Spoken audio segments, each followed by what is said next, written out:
एक सरोवर होतं, त्या सरोवराचं पाणी पिलं आणि पिंपळाच्या वृक्षाच्या खाली बसला. आत्महत्या करायचा विचार आहे. आत्महत्या करू नये आई. बघा या इकडे जास्त संख्या आहे.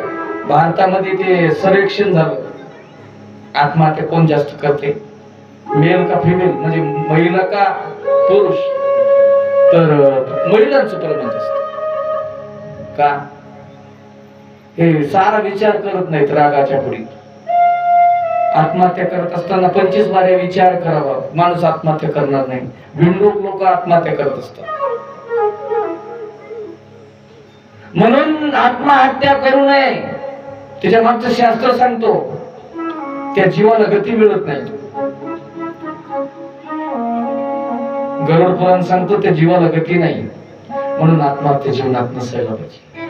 पण हा विचार करायला आत्महत्येचा साधू आला समोरून, एक संन्यासी पाहिला. आणि संन्यासी पाहिल्यानंतर त्या आत्मदेवाने विचार केला, आता आपल्याला जीव द्यायचा आहे, पण मरता मरता काय करावं, आपण एखाद्या महात्मा आलाय तर दर्शन घ्यावं.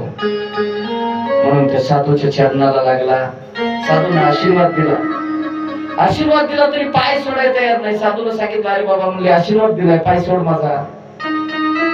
त्याला सांगितलं, महाराज आता जीव देतो तुमच्या पायावर, आता पाय सोडेना. काय झालं? काय नाही म्हणले, महाराज पैसा अडका भरपूर आहे, वाडा आहे, बंगला आहे, सर्व आहे, पण काय करावं.